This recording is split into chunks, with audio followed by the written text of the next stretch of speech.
저는 남편을 일찍 여의고 하늘 아래 의지할 곳이라고는 아들 한규 하나뿐이었습니다. 제 젊음과 맞바꾼 제 아들, 그 아이가 제 인생의 전부이자 자부심이었죠. 한규가 어엿한 사회인이 되고 고정은이라는 참한 아가씨를 데려와 결혼하겠다고 했을 때 저는 세상을 다 가진 기분이었습니다. 가진 재산을 다 끌어모아 경기도의 번듯한 40평대 아파트를 마련해 아들 내외의 신혼집으로 선물했습니다. 그리고 자연스럽게 그 집의 가장 안쪽 방을 제 거처로 삼아 학가를 시작했지요. 주변에서는 며느리가 불편해할 것이라며 다들 말렸지만 저는 자신이 있었습니다. 제가 조금 더 부지런하고 제가 조금 더 희생하면 문제될 것이 없다고 생각했어요. 아들 내외 출근하기 전에 따뜻한 아침밥을 차려주고 퇴근하고 돌아오면 고단하지 않게 집안을 정갈하게 정돈해 두는 것이 제 행복이었습니다. 처음 1년은 그런대로 괜찮았던 것 같아요. 아니, 어쩌면 괜찮다고 제가 스스로를 속였던 것일지도 모릅니다. 며느리 정은이는 살가운 성격은 아니었습니다. 제가 차린 밥상 앞에서 맛있다거나 고맙다는 인사를 하는 법이 드물었고 거실에서 마주쳐도 가볍게 목례만 하고 스쳐 지나가는 일이 잦았죠. 저는 그저 요즘 젊은 아이들의 표현 방식이 우리 때와는 다른 것이라고 속정이 깊을 수도 있다고 애써 이해하려 했습니다. 아들 한규는 제게 늘 고마워했지만 그 아이는 본래 성정이 유순하고 아내와 저 사이에서 늘 안절부절 못하는 모습을 보였습니다. 문제는 아주 사소한 균열로부터 시작되었습니다. 그날은 제가 정은이를 위해 특별히 갈비찜을 만들었던 날이에요. 며느리가 평소 고기 반찬을 좋아하기에 전날부터 시장에 가 가장 좋은 갈비대를 골라 핏물을 빼고 갖은 양념을 해 정성껏 조려냈습니다. 퇴근하고 돌아온 아들 내외를 위해 김이 모락모락 나는 갈비찜을 식탁 중앙에 올렸죠. 어머님, 오늘 저녁은 갈비찜이네요. 정은이가 무심하게 말하며 자리에 앉았습니다. 저는 괜히 마음이 들떠서 그래. 너가 갈비찜 좋아하니까 한번 해봤다. 입에 맞을지 모르겠네. 라며 웃어 보였어요. 아들 한규는 와, 엄마 갈비찜 진짜 오랜만이다. 맛있겠다. 라며 분위기를 띄웠지만 정은이는 그저 젓가락으로 갈비 한 점을 뒤적일 뿐이었습니다. 왜 그러니 맛이 없니? 제 물음에 정은이는 힐끗 저를 쳐다보더군요. 그 눈빛에는 어떤 감정도 담겨 있지 않아 오히려 더 서늘하게 느껴졌습니다. 아니요. 그냥 요즘 소화가 잘 안 돼서요. 기름진 건 별로 생각이 없네요. 그러고는 김치 한 조각에 밥 한 술을 뜨고 말더군요. 제가 꼬박 하루를 들여 만든 갈비찜은 마치 없는 음식처럼 식탁 한편에 놓여 있었습니다. 서운한 마음이 목구멍까지 차올랐지만 저는 억지로 밥을 삼켰습니다. 몸이 안 좋다는데 어쩌겠어요. 그냥 넘어가야지요. 식사가 끝나고 설거지를 하는 제 등 뒤로 정은이가 한규에게 작게 속삭이는 소리가 들렸습니다. 다음부터는 뭐 하시기 전에 미리 물어보셨으면 좋겠어. 먹지도 않을 음식 만드느라 고생하시고 나도 안 먹어서 죄송하고 서로 불편하잖아. 그 말을 듣는 순간 제 손에 들려있던 접시가 바닥으로 떨어질 뻔했습니다. 고생한 저를 위한 걱정이 아니었습니다. 자신이 느낄 불편함, 그리고 제가 하는 모든 행동이 자신에게 미리 보고되어야 한다는 통보처럼 들렸어요. 그날 밤 저는 잠을 설쳤습니다. 제가 이 집에서 하는 모든 행동이 제 선의가 누군가에게는 불편함이 될 수도 있다는 사실을 처음으로 피부에 와 닿게 깨달았기 때문입니다. 그날 이후 정은이의 태도는 조금씩 하지만 분명하게 변해갔습니다. 제가 거실에서 텔레비전을 보고 있으면 정은이는 퇴근하고 돌아와도 소파에 앉지 않고 곧장 자신의 방으로 들어갔습니다. 방문이 딸깍하고 닫히는 소리는 마치 저와 자신 사이에 벽을 세우는 소리처럼 들렸죠.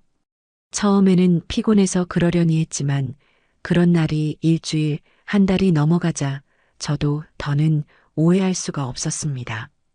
그 아이는 저와 같은 공간에 머무는 것을 의도적으로 피하고 있었습니다. 그러던 어느 주말 저녁이었습니다. 아들 한규는 동창회에 가고 집에는 저와 정은이 단둘이 남게 되었죠. 어색한 침묵을 견딜 수가 없어 제가 먼저 말을 걸었습니다. 저녁은 먹었니? 안 먹었으면 같이 뭐라도 시켜 먹을까? 정은이는 휴대폰에서 눈을 떼지 않은 채 건성으로 대답했습니다. 됐어요. 입맛 없어요. 저는 멋쩍어져서 거실 소파에 앉아 텔레비전 채널만 이리저리 돌렸습니다. 한참 동안이나 정적이 흘렀습니다.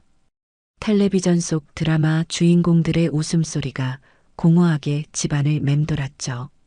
바로 그때였습니다. 정은이가 깊은 한숨을 내쉬며 휴대폰을 내려놓고는 제게 말했습니다. 어머니, 솔직히 한 공간에 계속 같이 있으니까 좀 숨막히는 거 아세요? 쿵. 심장이 바닥으로 내려앉는 기분이었습니다. 아기에 차서 쏘아붙이는 말이 아니었어요. 너무나도 담담하고 솔직한 어조였기에 그 말은 날카로운 비수가 되어 제 심장을 그대로 꿰뚫었습니다. 숨막힌다니요. 제 존재가 이 아이에게는 숨막히는 공기와도 같다는 말이었습니다. 저는 아무 대답도 할 수가 없었습니다. 얼굴 근육이 딱딱하게 굳어 어떤 표정을 지어야 할지도 몰랐죠. 애써 웃음을 지으려 했지만 입꼬리가 경련하듯 떨렸습니다. 내가 나이가 드니까 숨소리가 좀 커졌나 보구나. 제 농담 아닌 농담에 정은이는 아무런 반응도 보이지 않았습니다. 그저 차가운 눈으로 저를 바라볼 뿐이었죠. 그 눈은 마치 지금 농담이 나오세요? 라고 말하는 것 같았습니다. 그 순간 동창회에 갔던 한규가 현관문을 열고 들어왔습니다. 다녀왔습니다. 둘이 무슨 얘기하고 있었어? 한규는 얼음장처럼 차가운 거실 분위기를 감지하고는 당황한 기색이 역력했습니다. 정은이는 아무 일도 없었다는 듯 자리에서 일어나며 말했죠. 아무것도 아니야. 피곤해서 먼저 들어갈게. 그러고는 또다시 자신의 방으로 들어가 문을 닫아버렸습니다. 한규는 제게 다가와 조심스럽게 물었습니다. 엄마, 혹시 무슨 일 있었어? 정은이 표정이 왜 저래? 저는 차마 제 아들에게 너의 아내가 나더러 숨막힌다고 했다는 말을 옮길 수가 없었습니다. 그저 힘없이 고개를 저으며 아니다. 아무 일도 없었다. 정은이가 좀 피곤한가 보다. 라고 말할 뿐이었죠. 하지만 제 목소리는 형편없이 떨리고 있었습니다. 그날을 기점으로 보이지 않던 선은 이제 아주 뚜렷하고 견고한 벽이 되어 우리 사이에 세워졌습니다. 정은이는 아침 식사 자리에 나오지 않았습니다. 제가 식사를 마치고 설거지를 할 때쯤 부엌에 나와 토스트나 시리얼로 간단히 요기를 하고 출근했죠. 저녁 식사도 마찬가지였습니다. 제가 부엌을 떠나고 나서야 그 아이는 자신의 식사를 챙겼습니다. 우리는 한 집에 살고 있었지만 서로의 그림자조차 마주치지 않으려 애쓰는 유령 같은 존재가 되어가고 있었습니다. 주말에는 아예 약속이 있다며 밖으로 나돌았고 어쩌다 집에 있는 날에는 방에서 한 발짝도 나오지 않았습니다. 그 아이의 유일한 외출은 화장실을 가거나 물을 마시러 나올 때뿐이었죠. 그때마다 거실에 앉아 있는 저를 발견하면 마치 벌레라도 본 듯 움찔하며 스쳐 지나가곤 했습니다. 저는 거대한 투명 감옥에 갇힌 기분이었습니다. 분명 제 돈으로 산 제 집인데 저는 거실 소파에 앉아 있는 것만으로도 며느리의 눈치를 봐야 하는 신세가 된 겁니다. 항규는 이 모든 상황을 알면서도 그저 침묵으로 일관했습니다. 아내에게 싫은 소리 하기가 두려웠을 테고 제게는 그저 미안한 마음뿐이었겠죠. 그 아이의 무능한 평화주의가 저와 정은이의 갈등을 더욱 깊어지게 만들고 있다는 사실을 그때의 항규는 몰랐을 겁니다. 하루는 제가 큰맘 먹고 정은이의 방문을 노크했습니다. 정은아, 나랑 얘기 좀 할까? 한참 만에 문이 열리고 정은이는 잔뜩 경계하는 표정으로 저를 내려다보았습니다. 무슨 일이신데요? 우리 이렇게 지내는 거 너무 불편하지 않니? 내가 혹시 너에게 서운하게 한 거라도 있다면 말을 해주면 좋겠구나. 오해가 있다면 풀고 싶어서 그래. 제 진심 어린 말에 정은이는 피식 웃더군요. 오해요? 오해 같은 거 없어요, 어머니. 그리고 전 지금 이 상태가 훨씬 편해요. 각자 공간에서 서로 신경 끄고 지내는 거요. 저는 어머니가 제 사적인 공간과 시간을 존중해 주셨으면 좋겠어요. 사적인 공간과 시간. 그 아이가 말하는 사적인 공간이라는 것은 결국 시어머니가 없는 공간을 의미하는 것이었습니다. 저는 더 이상 할 말을 잃었습니다. 대화를 통해 관계를 회복하려 했던 제 마지막 희망마저 산산조각이 났습니다. 그 아이는 저와의 관계 개선을 전혀 원하지 않았습니다. 오히려 지금의 단절된 상태를 가장 이상적이라고 여기고 있었죠. 저는 힘없이 제 방으로 돌아왔습니다. 차가운 방 안에 홀로 앉아 있으니 수십 년의 세월이 주마등처럼 스쳐 지나갔습니다. 남편 없이 홀로 아들을 키우며 겪었던 서름, 시장 좌판에서 채소를 팔며 악착같이 돈을 모았던 기억, 그 돈으로 마련한 이 집에 처음 들어오던 날의 감격. 이 모든 것이 저를 위한 것이 아니라 오직 아들 한규의 행복을 위한 것이라고 믿어왔습니다. 그런데 제 아들의 행복을 위해 들인 며느리가 이제는 제 존재 자체를 부정하고 있었습니다. 숨이 막힌다. 그 말이 독처럼 제 온몸에 퍼져나가는 것 같았습니다. 그래, 제가 살아 숨쉬는 것 자체가 이 집의 공기를 오염시키고 있었던 것일지도 모르겠습니다. 서러움과 분노가 뒤섞여 눈물이 흘렀습니다. 하지만 저는 그 눈물을 금방 닦아냈습니다. 울고 있을 수만은 없었죠. 이대로 유령처럼 살다가 쫓겨나듯 사라질 수는 없는 노릇이었습니다. 제 인생은 아직 끝나지 않았으니까요.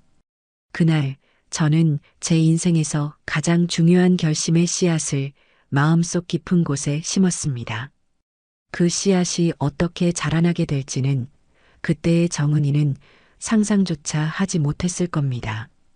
그날 이후 저는 제 집에서 소리 없는 전쟁을 치르고 있었습니다. 며느리 정은이가 제게 던진 숨 막힌다는 말은 단순한 불평이 아니었습니다. 그것은 명백한 선전포고였죠.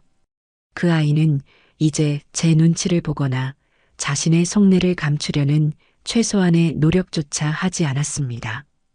오히려 자신의 요구사항을 관철시키기 위해 더욱 노골적이고 대담한 방식으로 저를 압박하기 시작했습니다. 그 첫 번째 전장은 바로 온 가족의 공간이어야 할 식탁이었습니다. 어느 평일 저녁 저는 여느 때처럼 저녁 식사를 준비하고 있었습니다. 그날따라 시장에서 사온 참조기가 싱싱해서 노릇하게 구워 식탁에 올렸죠. 아들 한규는 아직 퇴근 전이었고 정은이는 방에서 나오지 않고 있었습니다. 저는 혹시나 하는 마음에 정은이의 방문을 노크했습니다. 정은아, 저녁 먹어야지. 안에서는 아무런 대답이 없었습니다. 잠시 후 제가 막 식탁에 앉아 수저를 들려던 참에 정은이가 방에서 나왔습니다. 그 아이는 식탁은 쳐다보지도 않고 곧장 냉장고로 가더니 찬물 한 컵을 벌컥벌컥 들이켰습니다. 너는 밥 안 먹니? 생선도 굽고 찌개도 끓였는데. 제 말에 정은이는 물컵을 내려놓으며 저를 똑바로 쳐다보더군요. 그 눈빛은 이제 차가움을 넘어 어떤 결심 같은 것마저 담고 있는 듯 했습니다. 어머니, 드릴 말씀이 있어요. 그래, 무슨 말이니? 저는 불길한 예감을 느끼며 수저를 내려놓았습니다. 정은이는 식탁 의자 하나를 빼서 제 맞은편에 앉았습니다. 밥을 먹기 위해서가 아니라 단판을 짓기 위한 자세였죠.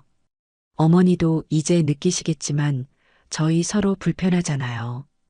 어머니는 저희 때문에 눈치 보시고 저희는 저희대로 사생활이 없어서 힘들고요. 특히 식사 시간이 제일 그래요.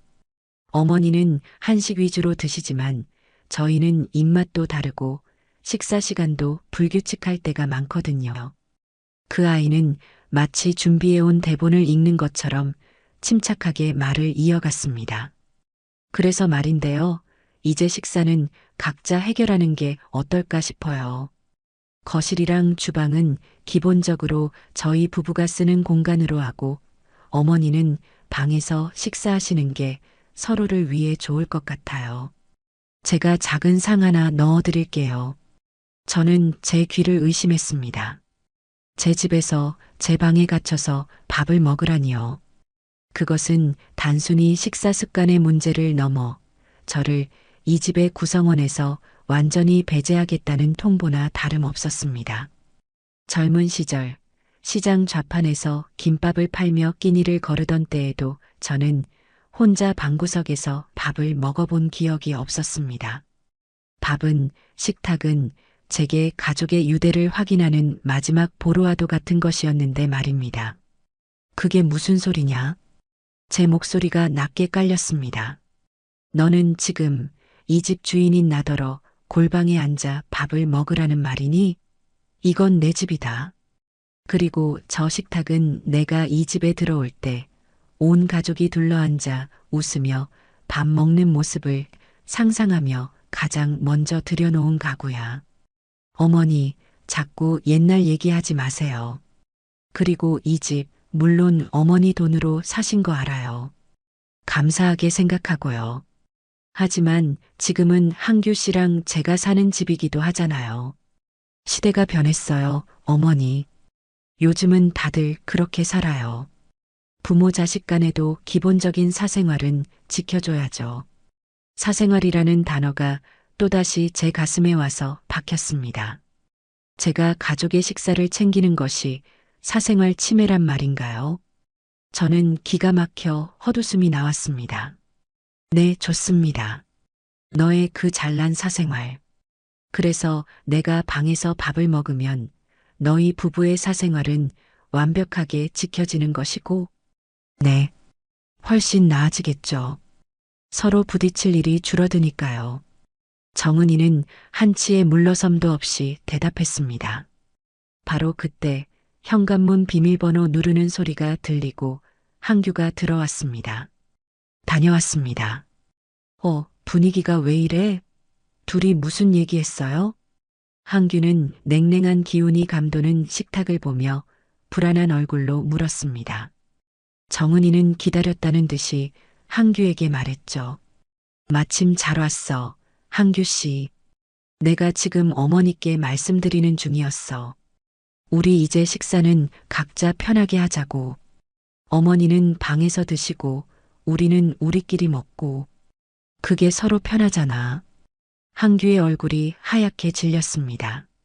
그 아이는 제 눈치를 한번 살피고 아내의 눈치를 한번 살폈습니다. 저는 그 순간 제 아들이 어떤 선택을 할지 이미 알고 있었습니다.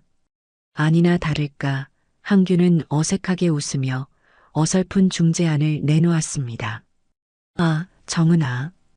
꼭 그렇게까지 할 건 없잖아. 엄마, 정은이가 말하는 건 그런 뜻이 아니고 그러니까 엄마도 가끔은 편하게 방에서 드시고 싶을 때도 있을 거고 우리도 가끔은 둘이서만 먹고 싶을 때도 있다는 뭐 그런 얘기지.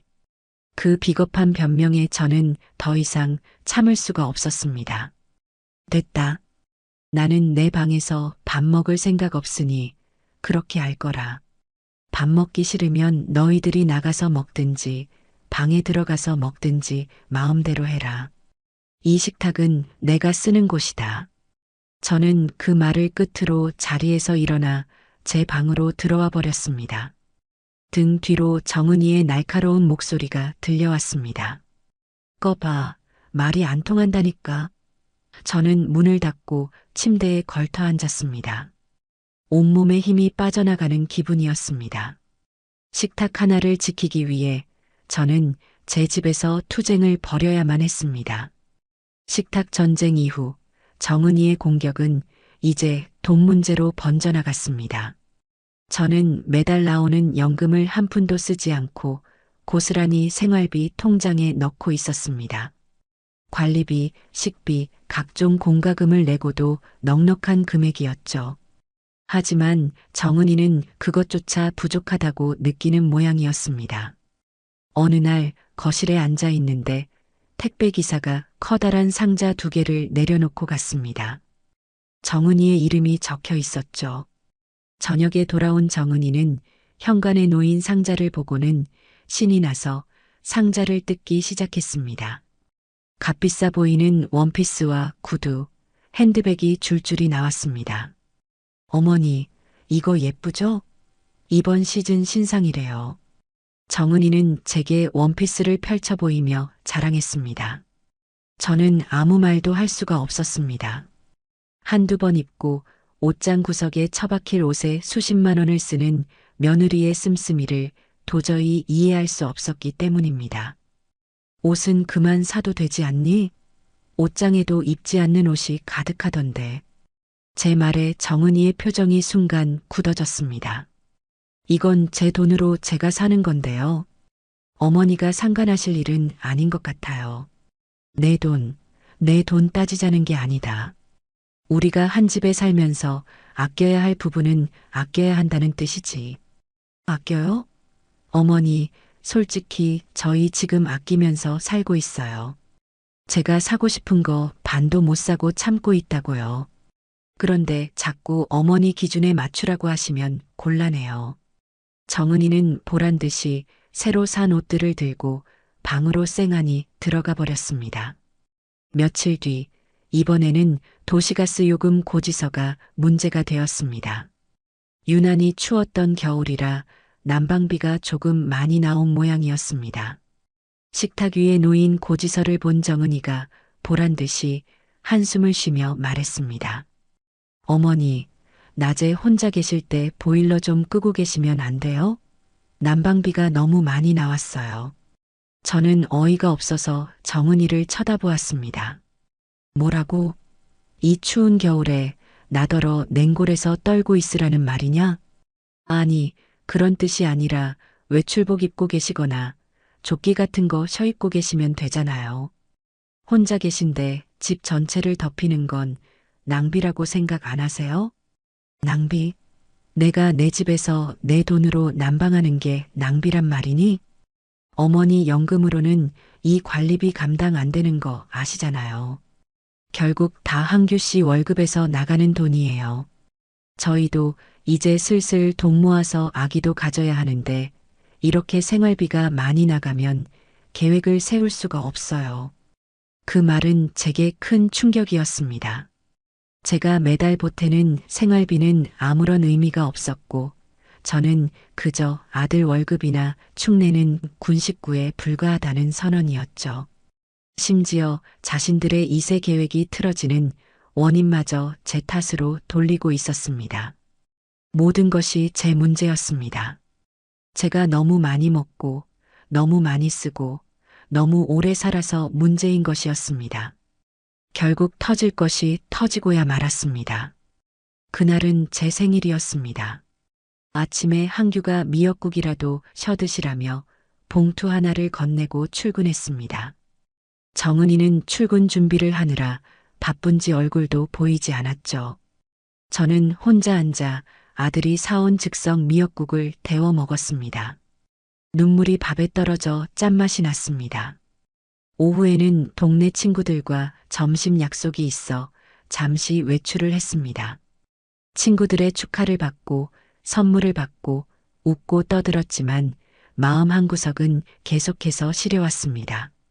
집에 돌아왔을 때 정은이가 거실에서 무언가를 잔뜩 내놓고 정리하고 있었습니다. 가까이 다가가 보니 그것은 제가 베란다 창고에 보관해 두었던 저의 옛날 물건들이었습니다. 젊은 시절에 모았던 찻잔 세트, 남편이 선물해 주었던 낡은 손목시계, 그리고 한규의 베네저고리까지. 그 모든 것이 쓰레기 봉투 옆에 아무렇게나 나뒹굴고 있었습니다. 너 지금 이게 무슨 짓이냐? 저도 모르게 고함이 터져 나왔습니다. 정은이는 놀라기는커녕 귀찮다는 표정으로 저를 돌아보았습니다. 아, 어머니 오셨어요? 창고 정리 좀 했어요. 안 쓰는 물건들 때문에 공간만 차지하고 먼지만 쌓이잖아요. 버릴 건 좀 버려야죠. 버려? 누가 너더러 이걸 버리라고 했어. 이건 내 물건이야. 내 추억이라고. 저는 황급히 바닥에 주저앉아 물건들을 쓸어 담았습니다. 남편의 시계는 유리 액정에 금이 가 있었습니다. 어머니, 그런 낡아빠진 걸 뭐하러 가지고 계세요? 요즘 예쁜 거 얼마나 많은데요. 제가 나중에 더 좋은 걸로 사드릴게요. 그 아이의 입에서 나오는 더 좋은 것이라는 말이 저를 더욱 비참하게 만들었습니다. 저에게 이 물건들은 돈으로 가치를 매길 수 없는 제 삶의 역사 그 자체였습니다. 너는 아무것도 모른다. 너는 내 인생을, 내 시간을 쓰레기 취급한 거야. 제 목소리가 분노로 떨렸습니다. 정은이도 지지 않고 맞받아쳤습니다. 제가 뭘 그렇게 잘못했는데요? 어차피 창고에 처박아 두고 보지도 않는 물건들이잖아요. 집만 좁아지고 지저분해지는데 이런 거 정리하는 게 그렇게 큰 죄예요? 어머니는 왜 항상 사소한 걸로 사람을 이렇게 피곤하게 만드세요? 사소해. 이게 사소한 문제로 보여? 네, 사소해요. 어머니가 그렇게 과거에만 얽매여 사시니까 저희랑 같이 못 사는 거예요. 제발 좀 현실을 보세요. 바로 그때 한규가 퇴근하고 돌아왔습니다. 거실의 아수라장과 울분에 찬 저와 정은이를 보고는 얼굴이 사색이 되었죠. 엄마, 정은아. 이게 다 무슨 일이야? 한규가 상황을 파악하기도 전에 정은이가 울음을 터뜨리며 한규에게 매달렸습니다. 한규 씨, 나 이제 정말 못 참겠어. 나 더는 어머니랑 한 집에서 못 살아. 내가 뭘 하든 사사건건 간섭하시고 내 방식은 다 틀렸다고만 하시잖아. 나 숨 막혀서 죽을 것 같아. 정은이는 본물 터진 듯 그동안의 불만을 쏟아냈습니다. 모든 것이 제 탓이었습니다. 제가 너무 예민하고, 제가 너무 낡았고, 제가 너무 고집이 세서 문제였습니다. 한규는 아내를 달래느라 어쩔 줄을 몰라 했습니다. 저는 그 모습을 망연자실하게 바라보았습니다. 제 생일에 제 추억이 쓰레기 취급당한 이 자리에서 저는 철저히 악역이 되어 있었습니다. 그리고 마침내 정은이의 입에서 제가 그토록 듣고 싶지 않았던, 하지만 언젠가는 듣게 될 것이라 예감했던 그 말이 터져 나왔습니다. 어머니랑 한 집에 못 살겠다고요. 제 소원이에요. 제발 좀 이 집에서 나가주세요. 소원. 그 단어가 제 귓가에 폭탄처럼 터졌습니다. 세상에 어떤 며느리가 시어머니에게 집을 나가달라는 것을 소원이라고 말할까요? 그 말은 저에 대한 최소한의 인간적인 존중조차 없다는 것을 증명하는 것이었습니다. 온몸의 피가 차갑게 식는 것 같았습니다. 지난 수십 년간 아들 하나만 바라보고 살아온 제 삶이 송두리째 부정당하는 순간이었습니다. 저는 더 이상 아무런 대꾸도 하지 않았습니다. 그저 바닥에 널브러진 제 낡은 물건들을 품에 안고 조용히 제 방으로 들어왔습니다.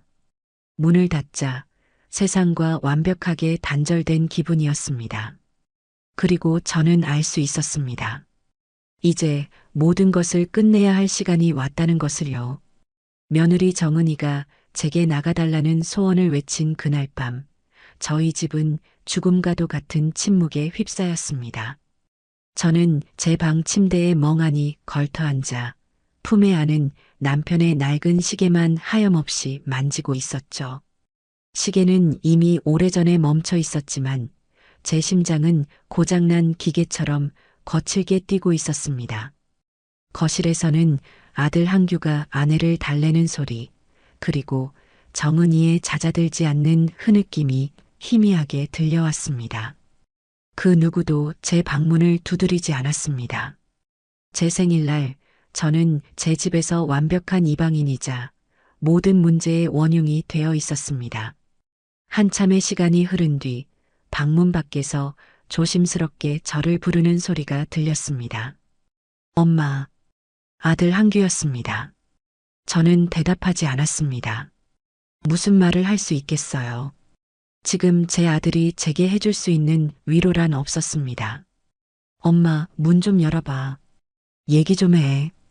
저는 자리에서 일어나 문을 열었습니다. 한규는 붉게 충혈된 눈으로 저를 바라보고 서 있었습니다. 그 아이의 얼굴에는 미안함과 난처함이 뒤엉켜 있었죠. 들어오너라. 제가 방 안으로 들어가자 한규도 조용히 따라 들어와 문을 닫았습니다.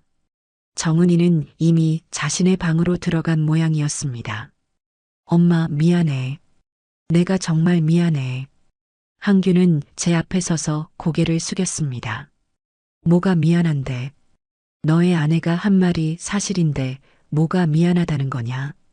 내가 너희 부부의 행복에 걸림돌이 되고 있는 게 맞지 않느냐? 제 마른 목소리에 한규는 고개를 들지 못했습니다. 정은이가 걔가 원래 말투가 좀 직설적이잖아. 마음에 없는 소리 한 거야. 요즘 회사 일 때문에 스트레스도 많이 받고 그래서 더 예민하게 군 거고. 엄마가 좀 이해해주면 안 될까? 저는 제 아들의 얼굴을 가만히 들여다보았습니다.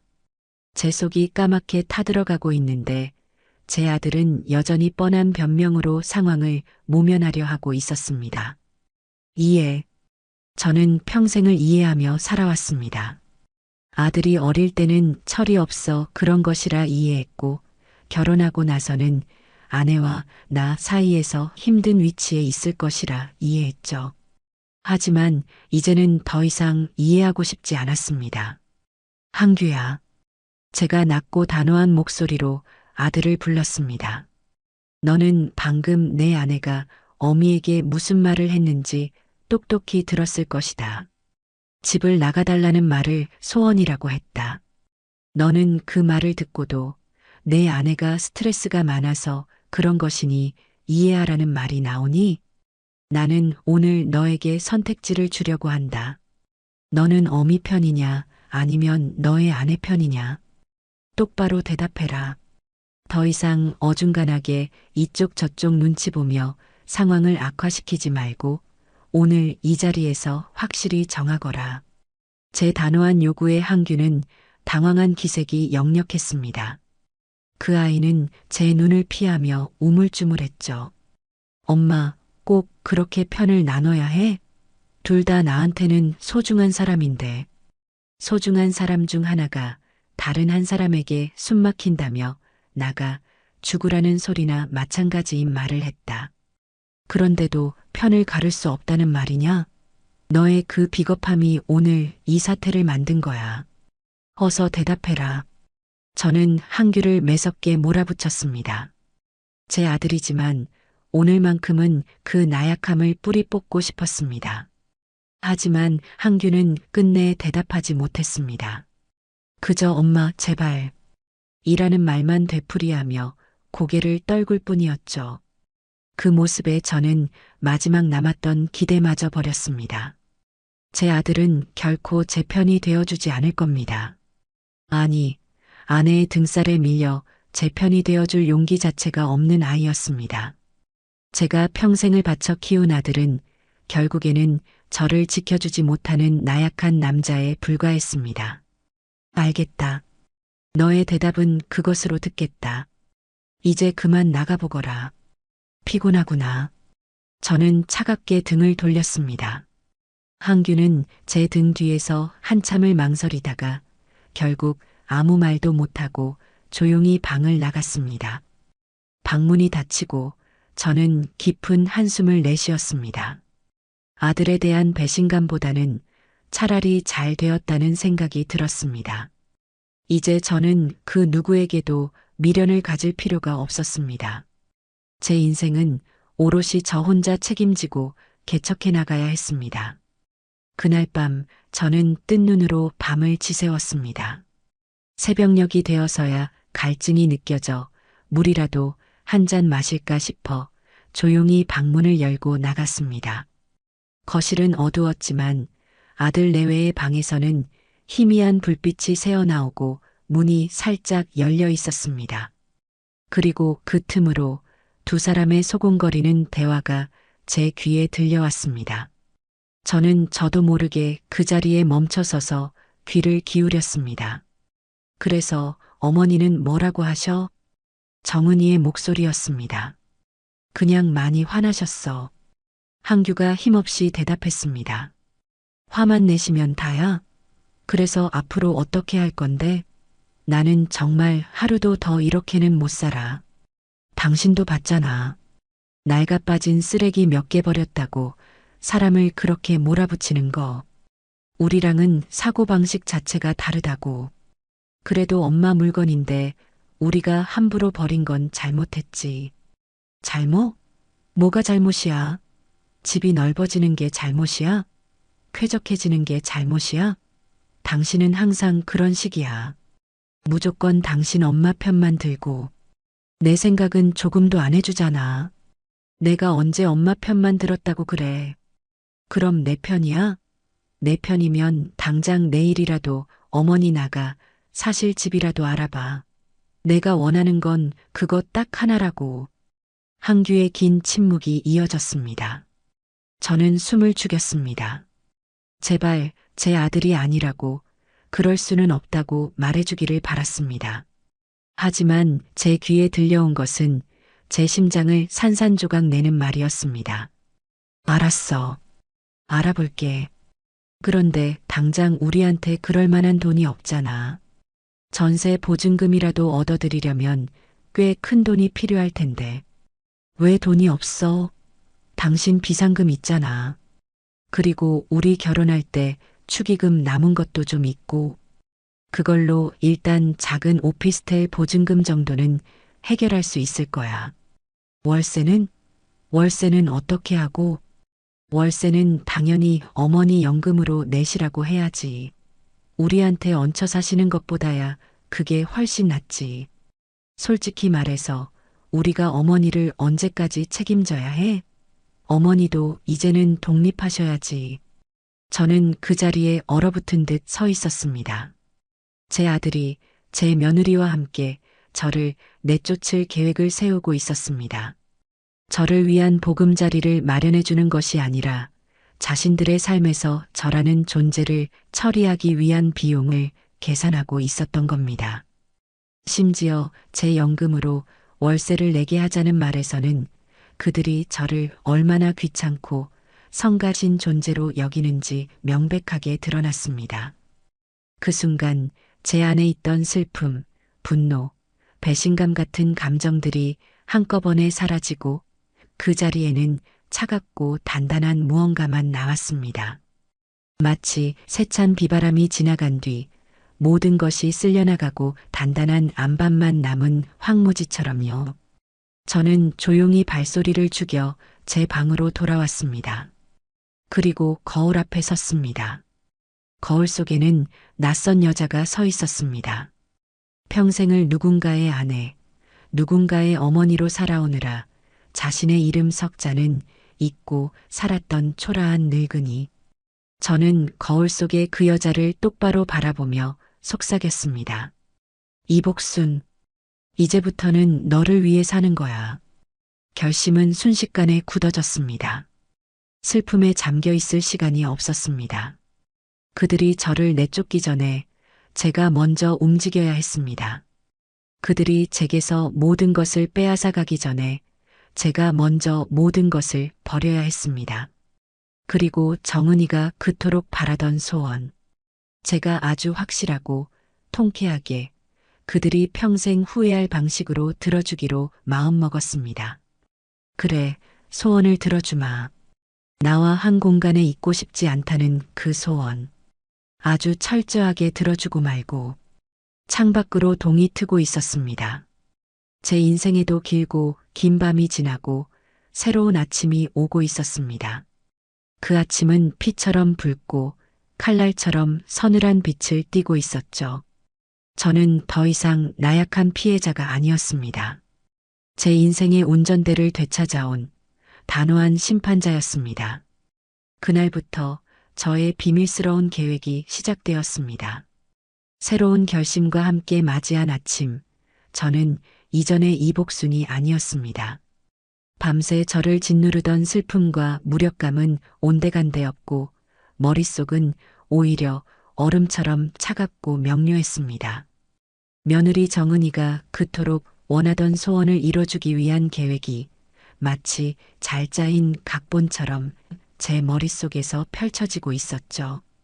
그 계획의 첫 번째 단계는 이 집의 소유권을 다른 사람에게 넘기는 것이었습니다. 저는 평소와 다름없이 일어나 아침을 준비했습니다. 어색한 분위기 속에서 아들 내외는 어젯밤의 일이 민망한지 아무 말 없이 식사를 했고 저 역시 아무 일도 없었다는 듯 묵묵히 밥을 먹었습니다. 정은이는 아마 속으로 쾌재를 불렀을 겁니다.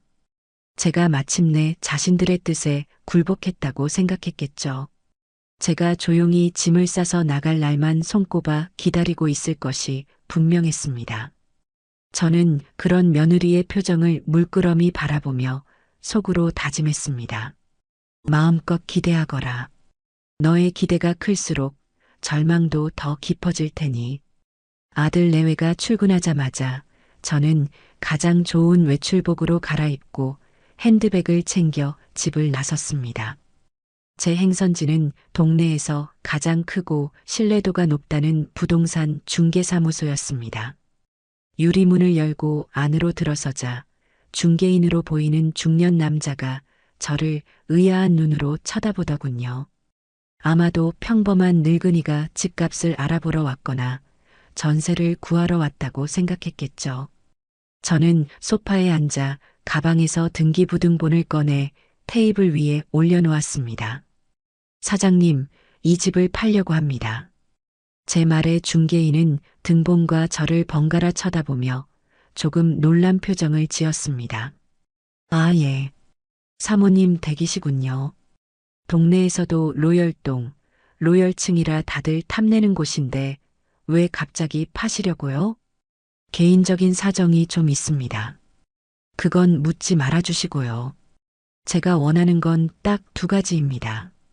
첫째, 최대한 조용하게 진행할 것. 둘째, 최대한 신속하게 처리할 것. 시세보다 조금 손해를 보더라도 상관없습니다. 제 단호하고 차분한 태도에 중개인은 저를 다시 보기 시작했습니다. 늙은이의 푸념 섞인 매물이 아니라 확고한 의지를 가진 거래라는 것을 눈치챈 것이죠. 조용하고 신속하게라. 알겠습니다, 사모님. 마침 이 아파트 대기하고 있는 손님이 몇 분 계십니다. 사모님께서 가격만 조금 조정해 주신다면 이번 주 안으로 계약까지 성사시킬 수도 있습니다. 그렇게 해주시지요. 대신 저희 집에 사람이 살고 있다는 건 절대 내색하지 말아 주십시오. 특히 젊은 부부가 함께 산다는 말은 절대 하시면 안 됩니다. 집을 보러 올 때는 반드시 평일 낮 시간에 제가 있을 때만 약속을 잡아 주십시오. 제 요구사항은 이례적이었지만 중개인은 베테랑답게 고개를 끄덕이며 모든 것을 수용했습니다. 그는 아마 제가 아들 내외 몰래 집을 처분하려 한다는 것을 짐작했을 겁니다. 하지만 직업윤리가 투철한 사람인지 아무것도 묻지 않고 제 뜻에 따라주기로 했죠. 저는 그 자리에서 부동산 매매에 필요한 서류들을 준비해달라고 요청하고 사무실을 나왔습니다. 햇살이 따가웠지만 제 발걸음은 조금도 무겁지 않았습니다. 거대한 톱니바퀴의 첫 번째 이빨이 끼릭 소리를 내며 정확하게 맞물려 돌아가기 시작한 기분이었습니다. 그날부터 저의 비밀스러운 이중생활이 시작되었습니다. 낮에는 아들 내외가 모두 집을 비운 틈을 타 제 방의 짐을 정리하기 시작했습니다. 가장 먼저 챙긴 것은 돌아가신 남편과의 추억이 담긴 물건들이었습니다. 낡은 사진첩, 빛바랜 연애편지, 남편이 제게 처음 선물했던 작은 브로치. 저는 그것들을 작은 상자에 담으며 제 인생의 한 챕터와 조용히 작별 인사를 고했습니다. 슬프지 않았습니다. 오히려 이 추억들을 더러운 손에 더럽혀지기 전에 안전한 곳으로 옮길 수 있다는 사실에 안도감이 들었죠. 그 다음으로는 제 개인적인 물건들을 정리했습니다. 평생 모아온 통장들과 인감도장, 약간의 현금, 그리고 몇 벌의 옷가지를 여행 가방 깊숙한 곳에 챙겨 넣었습니다. 제 모든 역사를 이 작은 가방 하나에 담는 기분이었습니다. 짐을 싸는 중간중간 항규의 어린 시절 물건들이 눈에 띄었습니다. 삐뚤빼뚤한 글씨로 엄마 사랑해요라고 적은 어버이날 카드, 초등학교 시절 받아온 상장들, 낡은 졸업 앨범. 예전 같았으면 그것들을 끌어안고 한참을 울었을 테지만 이제는 아니었습니다. 저는 그것들을 아무런 감정 없이 다른 상자에 담았습니다. 그것은 이제 제 것이 아니었습니다. 제가 버리고 떠나야 할 과거의 편린일 뿐이었죠. 짐을 정리하는 것은 늘 긴장감의 연속이었습니다. 한 번은 제가 상자들을 옷장 깊숙이 밀어넣고 있는데 갑자기 현관문 여는 소리가 들렸습니다. 정은이가 몸이 좋지 않다며 조퇴하고 돌아온 것이었죠. 심장이 철렁 내려앉았습니다. 저는 황급히 옷장 문을 닫고 침대에 누워 잠든 척을 했습니다. 정은이는 제 방 앞을 지나가며 어머니, 주무세요? 하고 한 번 묻고는 대답이 없자 그대로 자기 방으로 들어갔습니다. 만약 그때 짐을 정리하는 모습을 들켰다면 제 모든 계획은 수포로 돌아갔을 겁니다. 저는 가슴을 쓸어내리며 더욱 은밀하고 신중하게 움직여야겠다고 다짐했습니다. 이틀 뒤 부동산 중개인에게서 연락이 왔습니다. 집을 보러 올 사람이 있다는 것이었죠. 약속 시간은 다음 날 오후 2시. 마침 한규와 정은이가 모두 출근하고 없는 시간이었습니다. 저는 아침부터 집안을 평소보다 더 깨끗하게 쓸고 닦았습니다. 이 집이 새로운 주인에게 좋은 인상을 주기를 바라는 마음에서였죠. 제게는 고통의 공간이었지만 누군가에게는 행복한 보금자리가 될 수도 있을 테니까요. 약속 시간이 되자 중개인과 함께 젊은 부부 한 쌍이 찾아왔습니다. 아이의 손을 잡고 있는 아주 선하고 평범해 보이는 사람들이었죠. 그들은 집안을 둘러보며 연신 감탄했습니다. 집이 정말 좋네요. 햇볕도 잘 들고 관리도 아주 잘 되어 있고요. 아내 되는 사람이 제게 말을 건넸습니다. 저는 미소를 지으며 대답했죠. 네, 제가 평생을 아끼고 가꾼 집이라 그렇습니다. 그들은 특히 거실 창으로 보이는 탁 트인 전망을 마음에 들어했습니다. 제가 가장 아꼈던 공간이기도 했죠. 집을 다 둘러본 남편이 조심스럽게 물었습니다. 그런데 어르신, 이렇게 좋은 집을 왜 파시는 겁니까?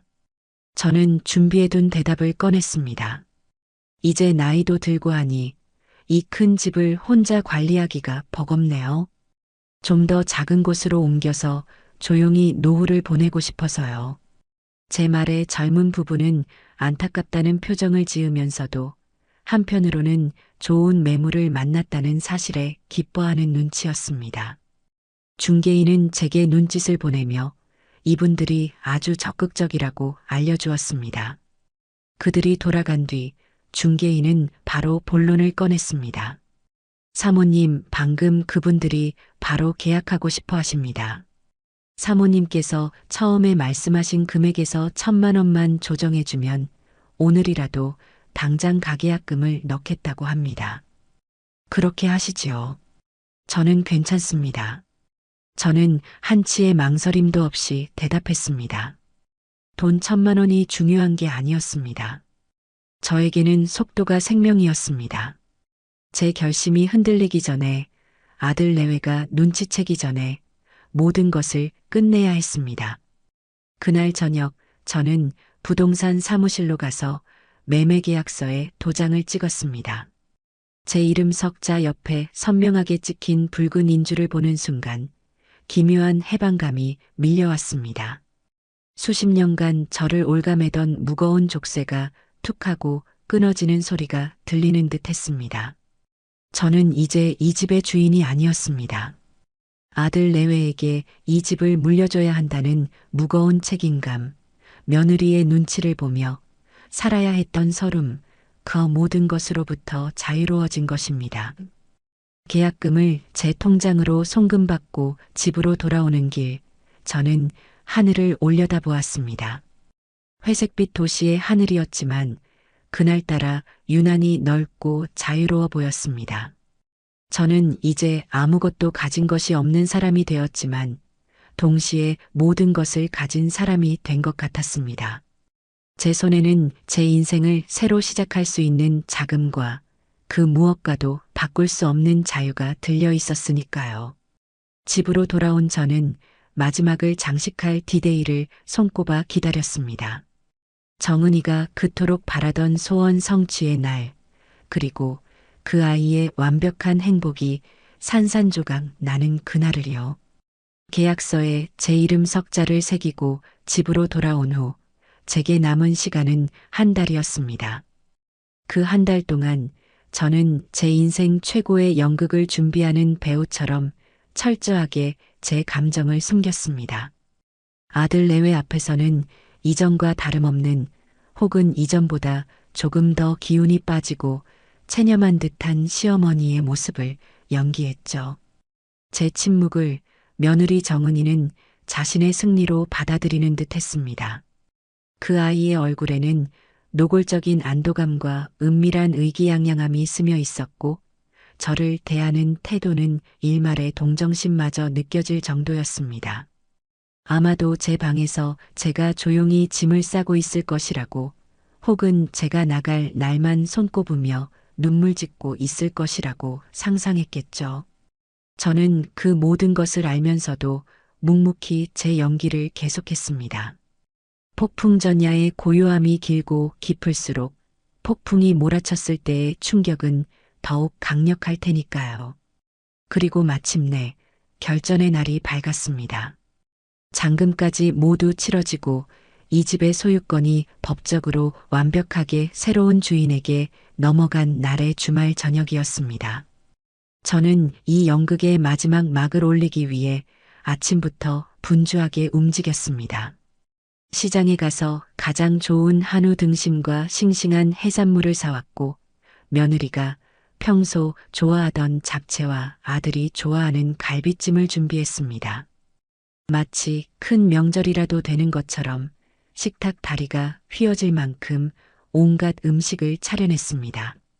제가 평생을 바쳐 그들에게 베풀었던 마지막 만찬이었습니다.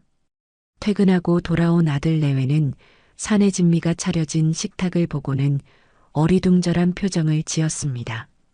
어머니, 오늘 무슨 날이에요? 갑자기 이렇게 음식을 많이 하셨어요. 정은이가 의심스러운 눈초리로 물었습니다.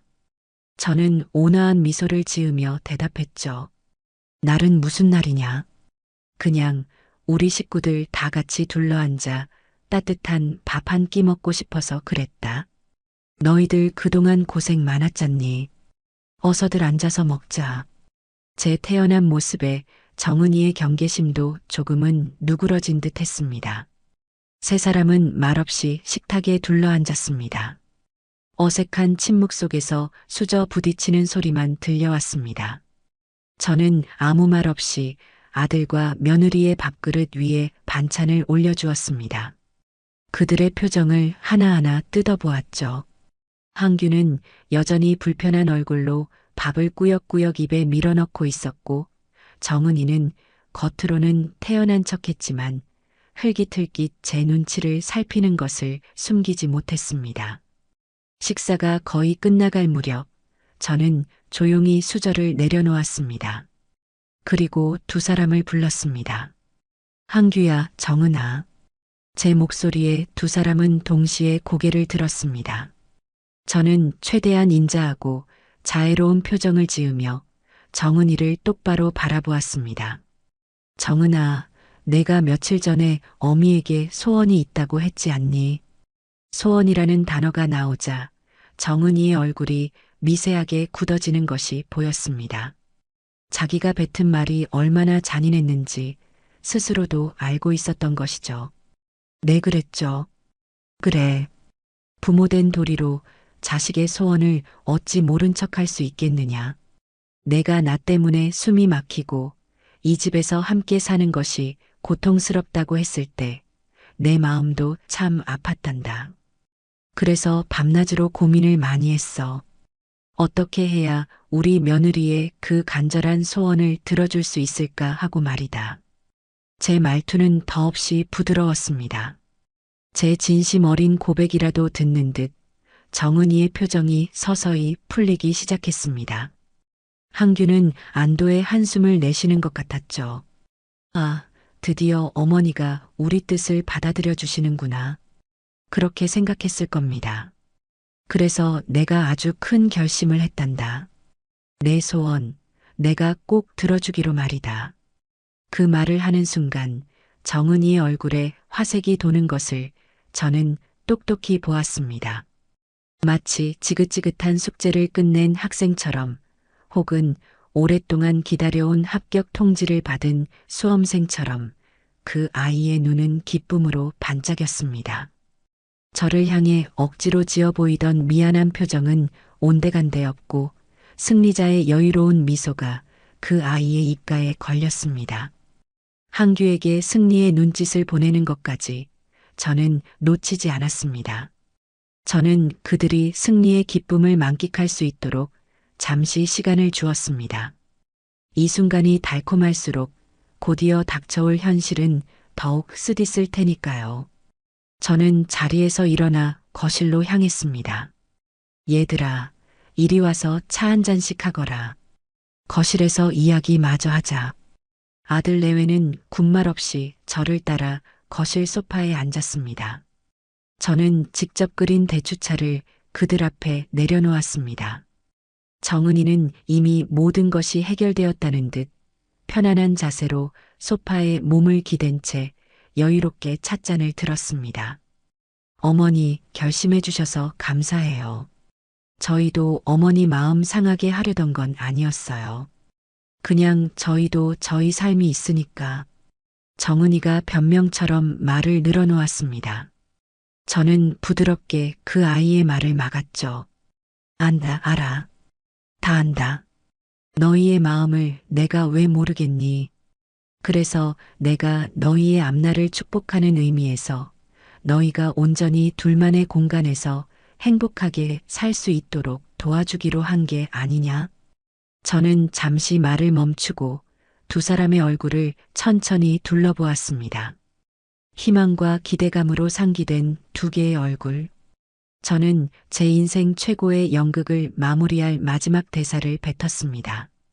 내 소원대로 이제 우리는 절대로 한 공간에 있을 일이 없게 될 것이다. 저는 잠시 숨을 고른 뒤 결정적인 한마디를 날렸습니다. 그래서 이 집을 팔았다. 순간 거실의 모든 소음이 사라졌습니다.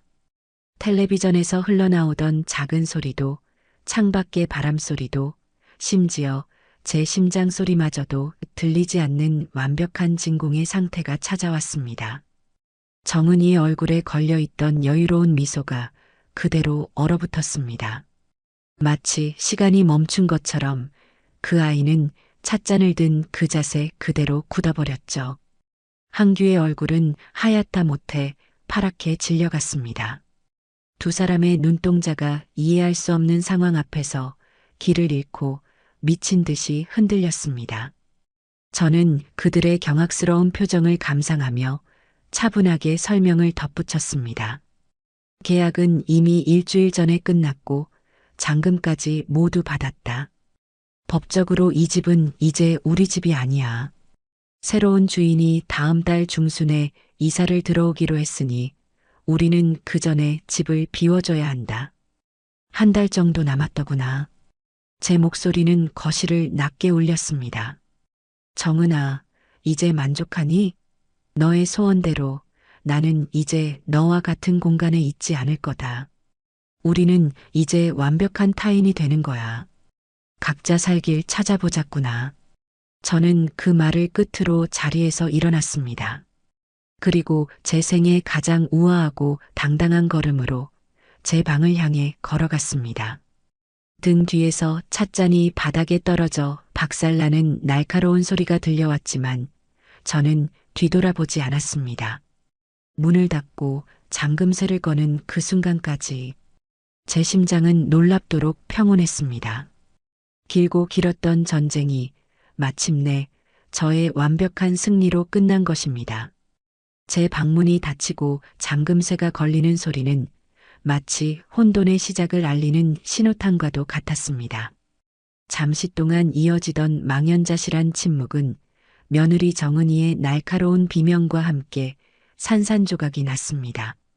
이게 무슨 소리예요? 어머니, 문 좀 열어보세요. 이게 무슨 말이냐고요? 정은이는 이성을 잃고 제 방문을 미친 듯이 두드려대기 시작했습니다. 쿵, 쿵, 쿵 하는 소리가 제 심장을 울렸지만 저는 미동도 하지 않고 침대에 앉아 있었습니다. 어머니, 장난치지 마세요. 어떻게 저희한테 말 한마디 없이 집을 팔아요. 이건 우리 집이기도 하잖아요. 당장 나와서 설명하세요. 우리 집. 며칠 전까지만 해도 저더러 나가달라고 소원을 빌던 그 입에서 이제는 우리 집이라는 말이 나오고 있었습니다.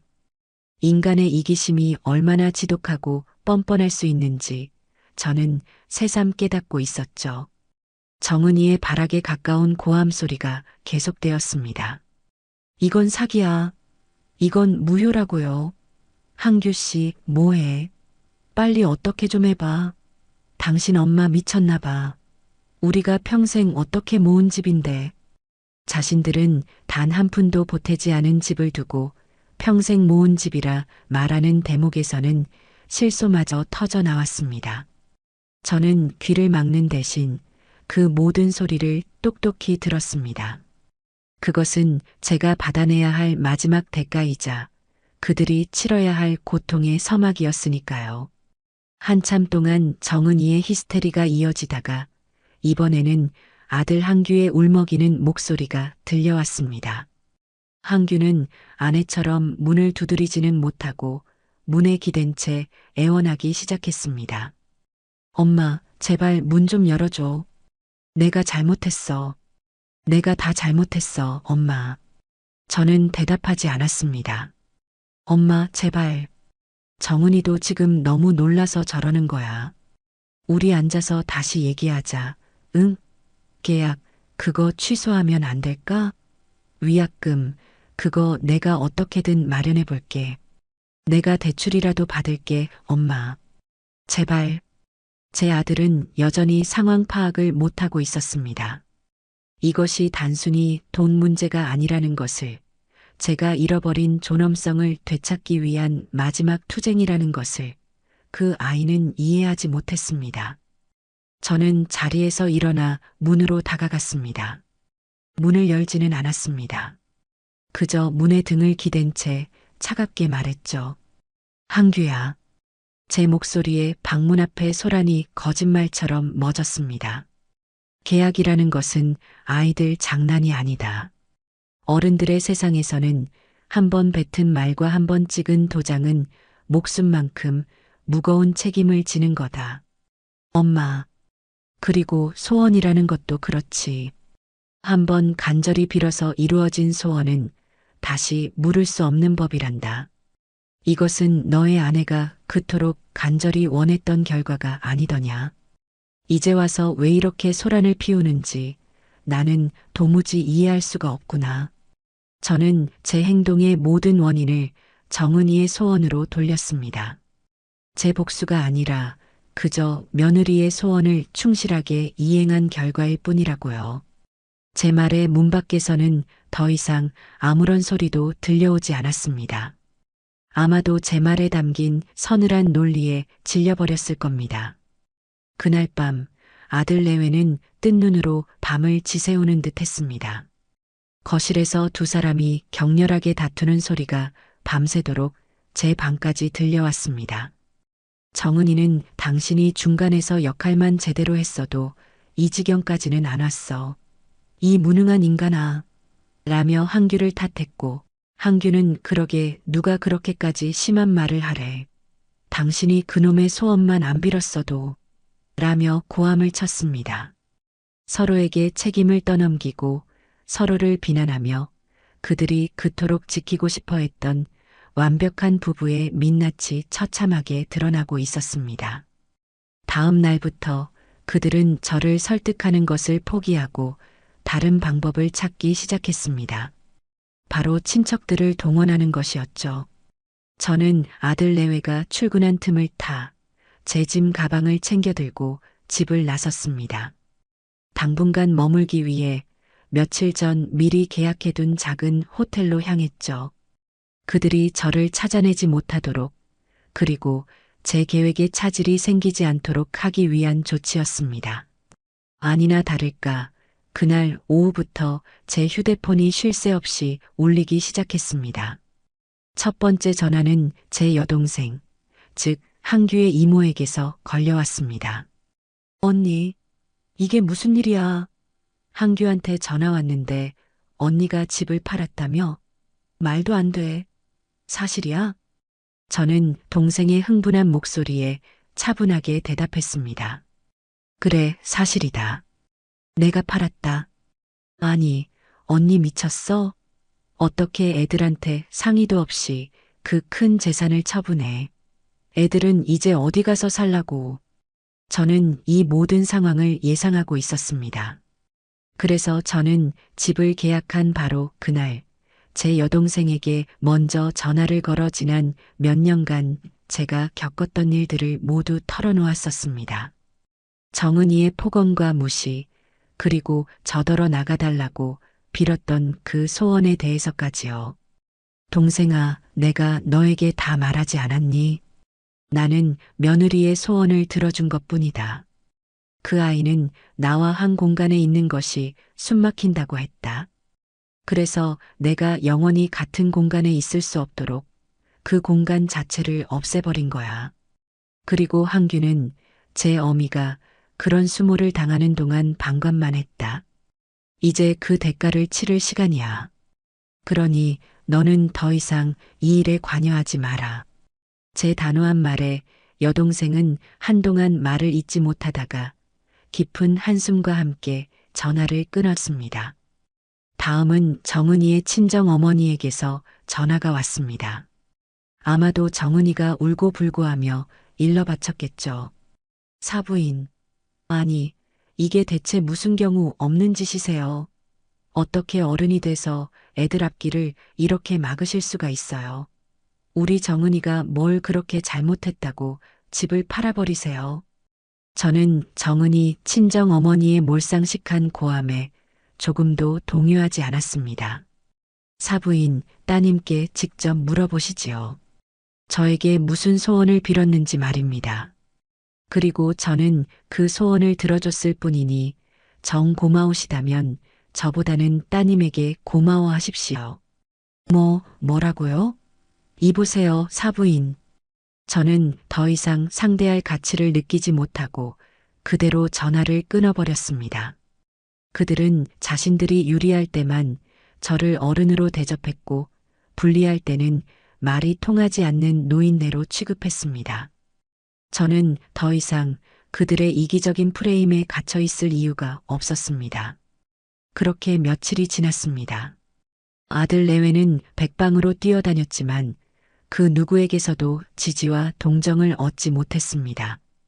법적으로도 완벽하게 제 소유의 집이었기에 매매 계약을 무효로 만들 방법도 없었죠. 그들은 외부의 도움을 받는 것이 불가능하다는 것을 깨닫고 다시 저를 공략하기 시작했습니다. 매일같이 제게 문자를 보내고 음성 메시지를 남겼습니다. 내용은 대부분 비슷했습니다. 잘못했다는 사과, 뒤늦은 후회, 그리고 제발 돌아와 달라는 애원이었습니다. 특히 한규는 매일 밤 술에 취해 제게 전화를 걸어 울부짖었습니다. 엄마 내가 정말 죽일 놈이야. 엄마 없으니까 이 집이 집 같지가 않아. 정은이도 매일 울기만 하고 우리 정말 어떻게 해야 할지 모르겠어. 엄마, 제발 우리 버리지 마. 그 처절한 목소리에 마음이 흔들리지 않았다면 거짓말이겠죠. 하지만 저는 알고 있었습니다. 지금 제가 약해지는 순간 모든 것은 원점으로 돌아갈 것이고 저는 다시 예전의 그 지옥 같은 삶으로 돌아가야 한다는 것을요. 저는 휴대폰 전원을 꺼버렸습니다. 그리고 호텔 창밖으로 보이는 도시의 야경을 바라보았습니다. 수많은 불빛 속에서 이제 저는 저만의 빛을 찾아 나아가야 했습니다. 뒤를 돌아볼 시간은 없었습니다. 그들이 치러야 할 대가는 이제 시작일 뿐이었으니까요. 아들 내외의 애원과 비난이 소용돌이치던 한 달이라는 시간이 지옥처럼 흘러갔습니다. 마침내 약속된 이사 날이 되었죠. 저는 미리 불러둔 이삿짐 센터 직원들과 함께 그 집에서의 마지막 흔적을 정리했습니다. 제 방에 있던 작은 짐들은 이미 호텔로 옮겨둔 뒤라 사실상 버릴 물건들을 처리하는 것이 전부였습니다. 같은 날 아들 내외도 울며 겨자 먹기로 짐을 싸고 있었습니다. 그들이 새로 이사 갈 곳은 제가 대충 들어서 알고 있었습니다. 갑자기 치솟은 전셋값을 감당하지 못해 이 도시의 외곽에 있는 낡고 좁은 빌라의 월세로 들어간다는 이야기였죠. 저는 그들의 이사를 돕지 않았습니다. 마주치고 싶지도 않았죠. 제 짐을 모두 빼낸 뒤 저는 텅 빈 집을 마지막으로 한번 둘러보았습니다. 수십 년의 희로애락이 담겨 있던 공간. 하지만 이제는 아무런 감흥도 느껴지지 않았습니다. 그저 차갑고 낯선 시멘트 덩어리일 뿐이었죠. 저는 열쇠를 부동산 중개인에게 넘기고 미련 없이 그 집을 떠났습니다. 제 새로운 보금자리는 집을 판 돈의 일부를 이용해 마련한 한강변의 작은 오피스텔이었습니다. 15평 남짓한 작은 공간이었지만 커다란 통창 너머로 강물이 유유히 흐르는 풍경이 그림처럼 펼쳐지는 곳이었죠. 혼자 살기에는 더할 나위 없이 아늑하고 완벽한 공간이었습니다. 남은 돈은 노후 자금으로 여러 은행에 나누어 예치해 두니 마음이 든든하기 짝이 없었습니다. 새로운 집의 현관문 비밀번호를 누르고 문을 열고 들어서는 순간 저는 해방감을 느꼈습니다. 이제 이 공간은 온전히 저 이복순만의 것이었습니다. 누구의 눈치도 볼 필요 없고 누구를 위해 밥을 차리지 않아도 되며 누구의 기분을 살피지 않아도 되는 곳. 저는 텅 빈 거실 한가운데에 한참을 서서 그 고요하고 평화로운 공기를 마음껏 들이마셨습니다. 이사 온 다음 날 저는 가장 먼저 동네 주민센터를 찾아갔습니다. 평생을 일하고 가족을 위해 희생하느라 저 자신을 위한 무언가를 배워본 기억이 없었기 때문입니다. 게시판에 붙어 있는 수많은 강좌 목록을 보다가 제 눈에 가요 교실이라는 네 글자가 들어왔습니다. 저는 망설이지 않고 수강 신청을 했습니다. 첫 수업날 저는 조금 긴장된 마음으로 노래교실 문을 열었습니다. 안에는 저와 비슷한 연배의 아주머니들이 수십 명 모여 웃고 떠들고 있었죠. 낯선 분위기에 어색해하는 제게 옆자리에 앉은 한 아주머니가 먼저 말을 걸어왔습니다. 처음 오셨나 봐요? 저도 처음엔 엄청 쑥스러웠는데 노래 몇 번 따라 부르다 보면 금방 친해져요. 걱정 마세요. 그 따뜻한 말 한마디에 제 마음의 빗장이 스르르 풀리는 기분이었습니다. 그날 저는 목청껏 노래를 불렀습니다. 음정이 틀리고 박자가 맞지 않아도 아무도 흉보지 않았습니다. 그저 다 함께 웃고 박수 쳐줄 뿐이었죠. 수업이 끝나고 저는 저를 챙겨주었던 그 아주머니와 함께 근처 카페에서 커피를 마셨습니다. 우리는 서로의 사는 이야기를 나누며 금세 가까워졌습니다. 제게도 친구라는 것이 생긴 것입니다. 그날을 시작으로 제 삶은 180도 달라졌습니다. 저는 매일 아침 강변을 따라 산책을 했고 일주일에 2번은 가요 교실에 나가 노래를 불렀습니다. 주말에는 새로 사귄 친구들과 함께 버스를 타고 근교로 나들이를 가기도 했습니다. 오래된 사찰을 찾아가 고즈넉한 풍경에 마음을 씻어내고 유명하다는 맛집에 들러 맛있는 음식을 사 먹었죠.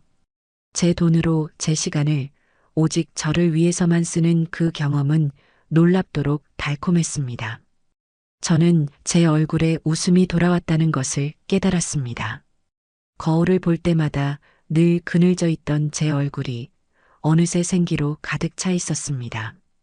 사람들은 제게 좋은 일이 있냐고 물어왔고 저는 그럴 때마다 네, 제2의 인생을 살고 있답니다. 라고 당당하게 대답했습니다. 저는 더 이상 누군가의 엄마, 누군가의 시어머니가 아니었습니다. 그저 활기차고 멋진 이복순 씨였죠. 그러던 어느 날 저녁이었습니다. 집에서 혼자 음악을 들으며 뜨개질을 하고 있는데 현관 초인종이 울렸습니다. 이 시간에 저를 찾아올 사람이 없었기에 저는 의아한 마음으로 인터폰을 확인했습니다. 화면에는 택배 기사님이 커다란 과일 바구니를 들고 서 있었습니다. 누구신데 그러세요? 아, 이 댁에 사시는 이복순 어르신께 전달해드리라는 부탁을 받았습니다. 저는 조심스럽게 문을 열고 과일 바구니를 받았습니다. 바구니에는 온갖 종류의 싱싱한 과일이 가득 담겨 있었고 그 위에는 작은 카드 한 장이 꽂혀 있었습니다. 어르신께 안녕하세요. 저희는 어르신께서 사시던 집에 새로 이사 온 부부입니다. 어르신께서 집을 워낙 깨끗하고 정성껏 가꿔주신 덕분에 저희 가족이 너무나도 행복한 새 출발을 하게 되었습니다. 정말 감사드립니다. 이웃이 된 기념으로 작은 선물을 보내드립니다. 항상 건강하시고 행복하세요. 카드를 읽어 내려가는 동안 제 눈시울이 뜨거워졌습니다. 저를 내쫓고 싶어 안달이 났던 며느리가 아니라 얼굴도 모르는 타인에게서 이런 따뜻한 감사의 인사를 받게 될 줄은 몰랐습니다. 제가 평생을 바쳐 가꾼 그 집의 가치를 정작 제 가족은 모르고 낯선 이들이 알아준다는 사실이 아이러니하게 느껴졌습니다. 저는 바구니에서 가장 빨갛고 예쁜 사과 하나를 꺼내 깨끗하게 씻었습니다. 그리고 한 입 크게 베어 물었습니다. 아삭하는 소리와 함께 달콤한 과즙이 입안 가득 퍼져나갔습니다. 그것은 제가 평생 맛본 그 어떤 과일보다도 달콤한 자유와 위로의 맛이었습니다. 저는 창밖으로 보이는 반짝이는 한강의 야경을 바라보며 조용히 미소 지었습니다. 저의 화려한 독립은 이제 막 시작된 것이었습니다. 제가 한강이 보이는 작은 오피스텔에서 찬란한 자유를 만끽하고 있던 그 시간, 아들 내외의 삶은 제가 예상했던 것보다도 더 빠른 속도로 나락을 향해 곤두박질치고 있었습니다. 저는 굳이 그들의 소식을 찾아 듣지 않았습니다. 궁금하지도 않았죠. 하지만 세상사라는 것이 듣고 싶지 않다고 해서 들리지 않는 것은 아니더군요. 제 여동생, 즉 한규의 이모가 전해오는 소식을 통해 저는 그들의 초라한 현실을 간간히 전해 들을 수 있었습니다. 어느 날 오후 가요 교실 친구들과 함께 점심을 먹고 들어오니 여동생에게서 전화가 걸려왔습니다. 언니 나야. 잘 지내? 그럼 잘 지내고 말고. 매일이 잔칫날 같다. 너는 무슨 일이니? 제 활기찬 목소리에 동생은 잠시 머뭇거리다가 무거운 목소리로 입을 열었습니다. 내가 어제 항균의 집에 한번 다녀왔어. 거길 뭐하러 갔어? 내가 그 일에 관여하지 말라고 했을 텐데. 아니, 그래도 어떻게 조카인데 모른 척만 해. 정은이가 전화를 해서는 항규가 며칠째 밥도 제대로 못 먹고 술만 마신다고 이모라도 와서 밥 한 끼만 좀 챙겨달라고 울며불며 사정을 하기에 안 가볼 수가 없었어. 동생의 말에 저는 아무런 대꾸도 하지 않았습니다. 그저 다음 말을 기다릴 뿐이었죠. 동생은 깊은 한숨을 내쉬며 말을 이어갔습니다. 언니, 정말 가관도 아니더라. 예전에 언니랑 같이 살던 그 번듯한 아파트는 온데간데없고 해가 잘 들지도 않는 낡은 빌라 1층이더라고. 동네도 으슥하고 집안에 들어서니 퀴퀴한 곰팡이 냄새가 코를 찌르는데 사람이 살 곳이 못 된다는 생각이 들더라. 저는 눈을 감고 그 풍경을 상상했습니다.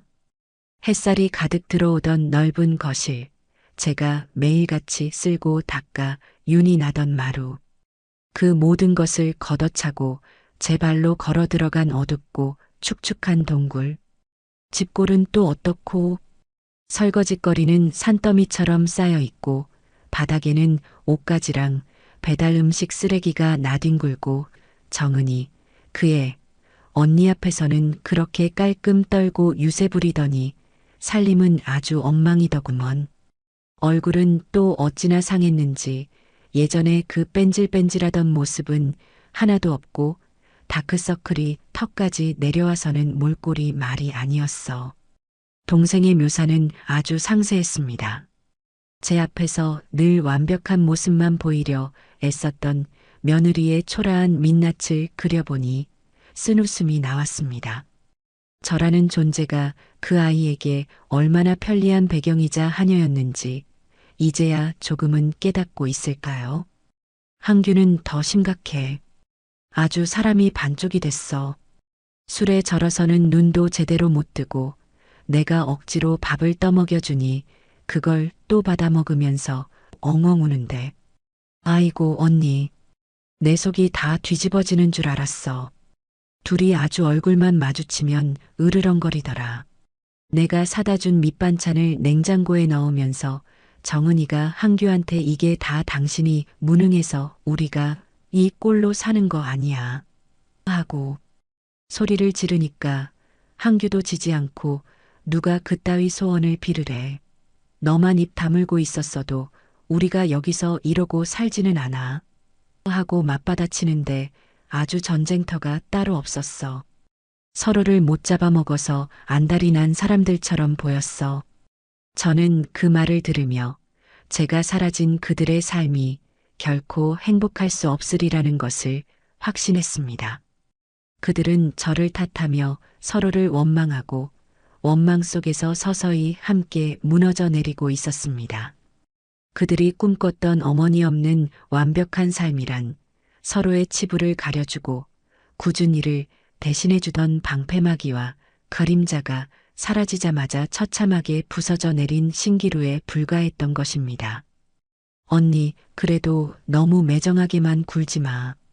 항규 걔 언니 아들이잖아. 이러다 애 잡겠어, 정말. 동생의 걱정 어린 말에 저는 단호하게 대답했습니다. 그 또한 그 아이의 몫이다. 성인이 되었으면 자신의 선택에 책임을 지는 법도 배워야지. 언제까지 어미 치마폭에 쌓여 살 수는 없는 노릇 아니냐. 나는 이제 내 인생을 살 거다. 그러니 너도 더는 그 집에 가지 마라. 괜히 동정심에 도와주기 시작하면 밑 빠진 독에 물 붓기가 될 뿐이야. 저는 동생과의 전화를 끊고 창밖을 바라보았습니다. 측은한 마음이 들지 않았다면 거짓말이겠지만 그보다 더 큰 것은 그러게 왜 그랬니 하는 안타까움이었습니다. 제가 그들에게 바란 것은 많은 것이 아니었습니다. 그저 따뜻한 말 한마디, 고맙다는 진심 어린 인사, 그리고 한 가족으로서의 최소한의 존중. 그것만 있었더라면 우리는 지금도 그 햇살 가득한 집에서 함께 웃고 있었을지도 모릅니다. 그렇게 몇 주가 더 흘렀습니다. 동생의 경고에도 불구하고 저는 그들이 곧 제게 손을 벌리게 될 것이라고 예상하고 있었습니다. 그리고 그 예상은 틀리지 않았죠. 어느 늦은 밤 제 휴대폰에 모르는 번호로 전화가 걸려왔습니다. 아들 내외의 번호는 모두 차단해 둔 상태였기에 저는 무심코 전화를 받았습니다. 여보세요. 엄마. 수화기 너머로 들려온 목소리는 술에 잔뜩 취해 혀가 꼬인 아들 한규의 목소리였습니다. 저는 아무 말 없이 숨을 죽였습니다. 엄마 나 한규야. 엄마 미안해. 내가 정말 잘못했어. 한규는 대뜸 울음 섞인 사과부터 늘어놓았습니다. 저는 차갑게 물었죠. 무슨 일이냐? 용건만 말해라. 엄마 우리 정말 힘들어.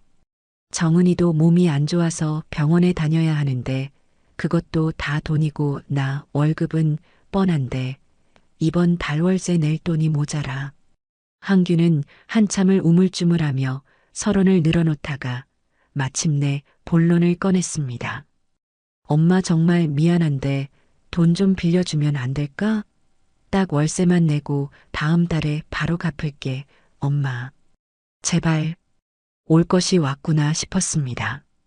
제 아들은 결국 제게 돈을 구걸하기 위해 전화를 한 것이었습니다. 제가 그토록 지키고 싶었던 아들의 자존심은 이제 그 어디에도 남아있지 않았습니다. 저는 깊게 숨을 들이마셨다가 내뱉었습니다. 그리고 제 인생에서 가장 단호하고 냉정한 목소리로 대답했습니다. 없다. 뭐라고 엄마? 너에게 빌려줄 돈 단 한 푼도 없다고 했다. 내가 그 집을 팔아서 받은 돈이 어디에 있는지 궁금하니? 그 돈은 전부 내 노후를 위해 꽁꽁 묶어두었다. 내 남은 인생을 위해, 나 자신을 위해 쓸 돈이다. 너희에게 흘러들어갈 돈은 이제 단 10원도 없어. 엄마, 제발 이번 한 번만. 한규야. 저는 아들의 말을 끊었습니다. 나는 너희에게 복수하기 위해 이런 일을 벌인 것이 아니다. 나는 그저 너희의 소원을 들어주고 내 인생을 찾았을 뿐이다. 너희가 지금 겪고 있는 어려움은 모두 너희가 자초한 일이야. 그러니 이제부터는 너희 두 사람의 힘으로 해결해 나가거라. 그것이 진짜 어른이 되는 과정이다. 배가 고프면 더 열심히 일을 하고 돈이 없으면 씀씀이를 줄여야지. 언제까지 어미에게 기댈 생각이야. 나는 이제 너의 지갑이 아니다.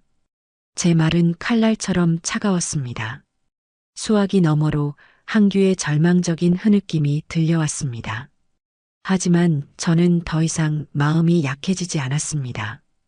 지금 제가 돈을 보내주는 것은 아들을 돕는 것이 아니라 아들을 망치는 길이라는 것을 똑똑히 알고 있었기 때문입니다. 독사의 굴에 빠진 자식에게 밧줄을 내려주어야지 먹이를 던져주어서는 안 되는 법입니다. 끊겠다. 다시는 이런 일로 전화하지 마라. 정 힘들고 외로워서 어미 목소리가 듣고 싶거든.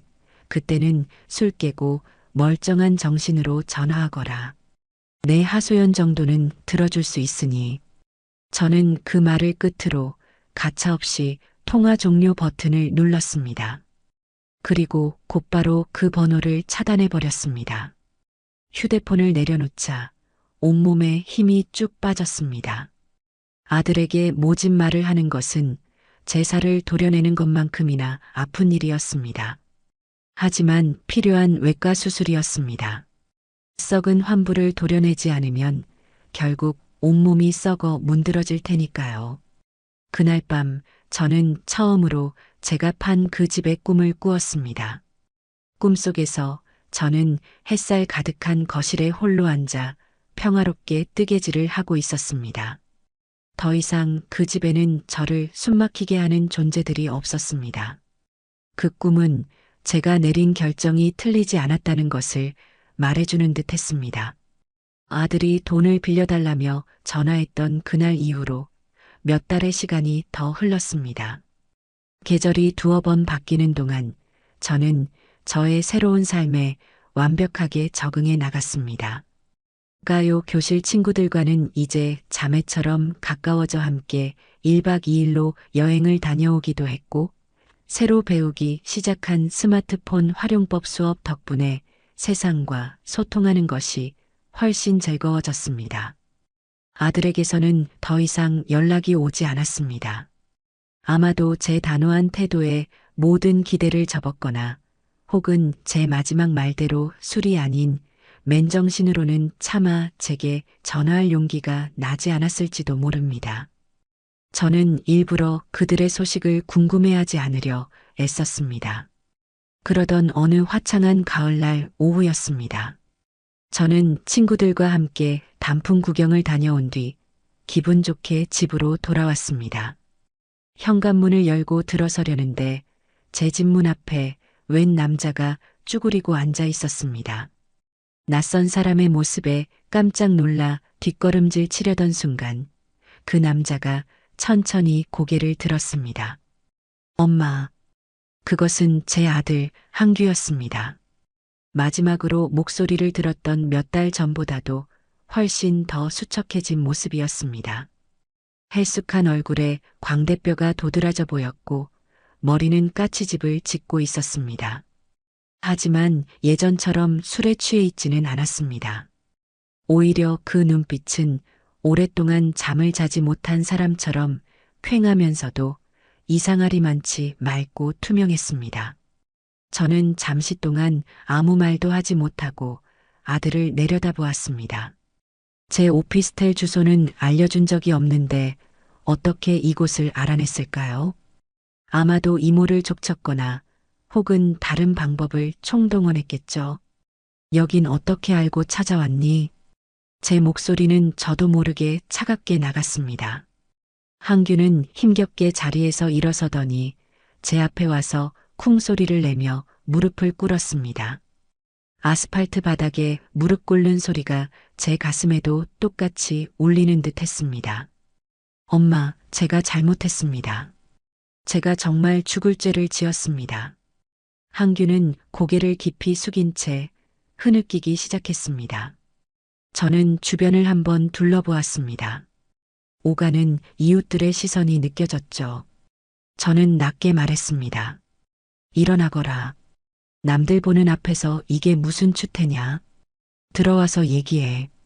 저는 현관문을 열고 안으로 들어섰습니다.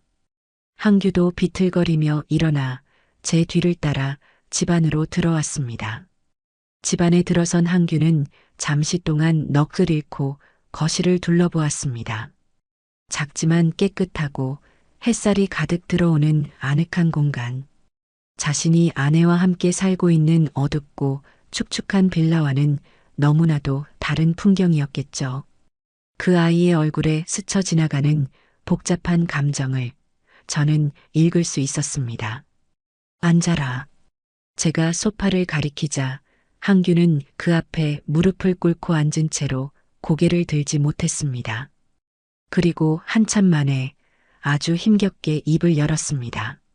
제가 정말 어리석었습니다, 엄마. 제가 비겁하고 못난 아들이었습니다. 엄마가 정은이 때문에 얼마나 힘들어 하셨는지 사실은 다 알고 있었습니다.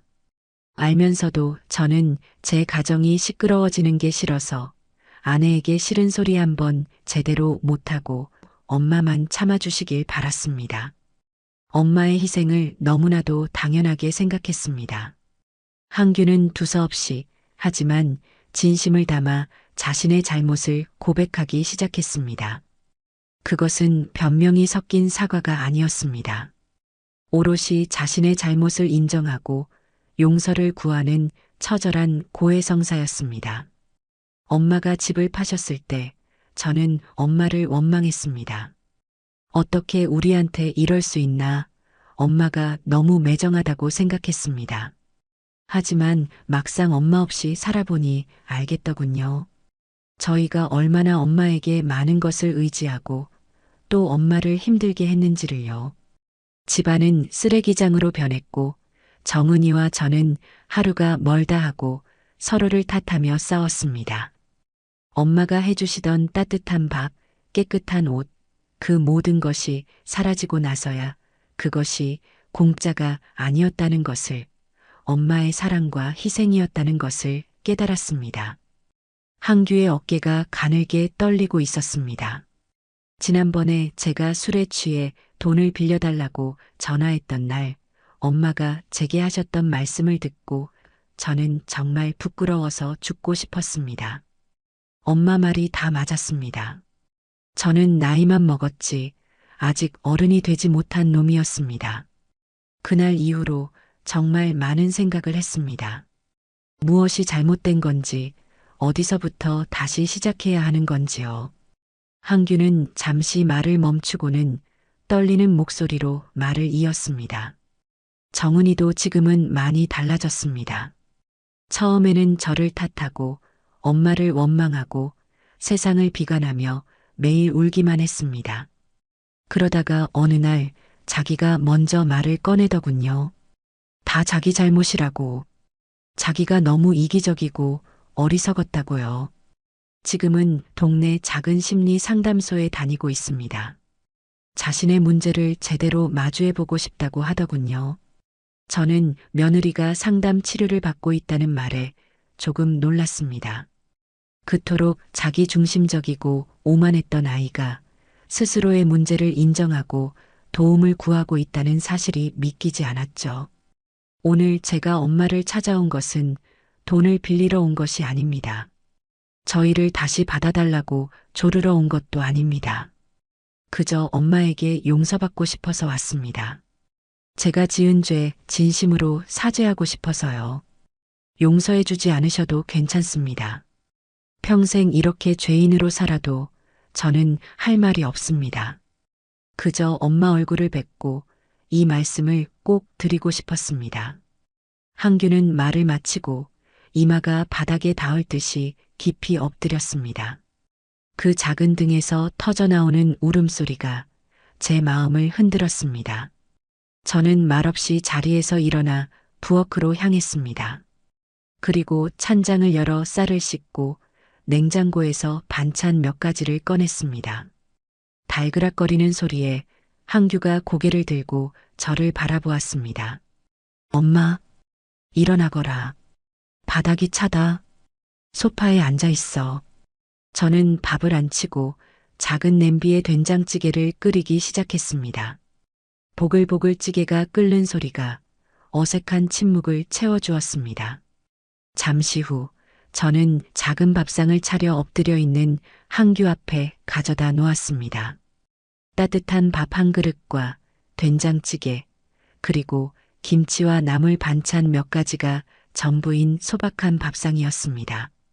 먹어라. 너 오는 줄 알았으면 고기 반찬이라도 좀 해놓는 건데 있는 게 이것뿐이구나. 한규는 밥상을 내려다보며 다시 눈물을 뚝뚝 흘리기 시작했습니다. 엄마, 저는 이런 거 먹을 자격도 없는 놈입니다. 자격 같은 소리 하고 있네. 어서 먹어. 안 먹으면 내다 버릴 거다. 제 투박한 말에 한규는 떨리는 손으로 수저를 들었습니다. 그리고 밥 한 술을 크게 떠서 입에 넣고는 어린아이처럼 소리내어 울며 밥을 삼켰습니다. 그 모습을 보니 저 역시 눈시울이 뜨거워졌습니다. 한참 동안 아들이 밥 먹는 모습을 지켜보던 저는 조용히 입을 열었습니다. 한규야, 내가 진심으로 뉘우치고 있다니 어미로서 어찌 너를 용서하지 않겠니? 제 말에 한규의 어깨가 크게 들썩였습니다. 지난 일은 이제 잊자. 사람이라면 누구나 실수를 하고 잘못을 저지르며 사는 거다.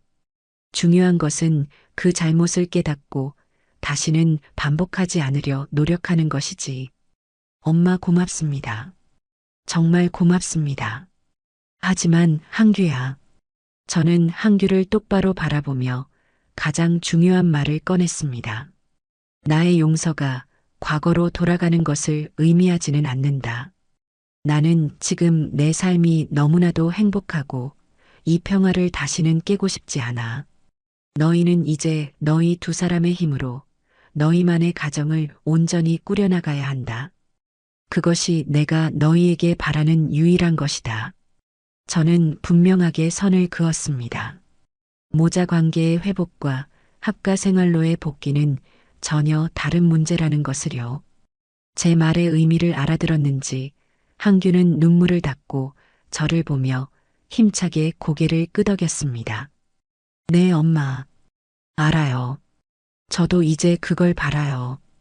저희 힘으로 제대로 한번 살아볼게요. 그리고 엄마의 행복을 진심으로 빌게요. 그날 아들은 제가 차려준 밥을 깨끗하게 비우고 돌아갔습니다. 돌아가는 아들의 뒷모습은 여전히 수척했지만 더 이상 초라해 보이지는 않았습니다.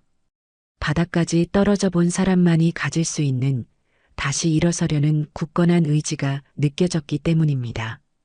저는 그 모습을 보며 제 아들이 비로소 진짜 어른이 되어가고 있다는 것을 느낄 수 있었습니다. 아들이 다녀간 후로 또다시 1년이라는 시간이 흘렀습니다. 그동안 세상은 참 많이 변했고 저의 삶 역시 그러했습니다. 저는 이제 동네에서 꽤 유명한 멋쟁이 할머니가 되어 있었죠. 가요 교실에서는 분위기 메이커로 통했고 새로 배운 라인 댄스 실력은 젊은 사람들 못지않다는 칭찬을 들었습니다. 친구들과 함께 한 달에 한 번씩 적금을 부어 제주도와 부산, 경주 등 전국 방방곡곡을 누비고 다녔습니다.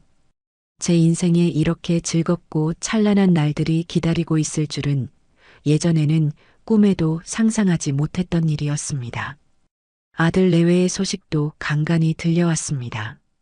한규는 이제 술을 완전히 끊고 퇴근 후에는 아르바이트까지 하며 악착같이 돈을 모으고 있다고 했습니다.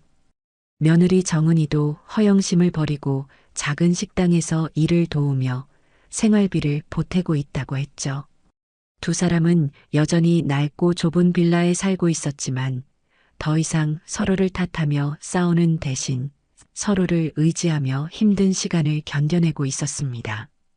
한규는 가끔 제게 전화를 걸어 안부를 물었지만 결코 돈 이야기를 꺼내거나 저희 집에 찾아오지는 않았습니다. 저와의 약속을 그리고 스스로의 다짐을 지키고 있는 것이었습니다.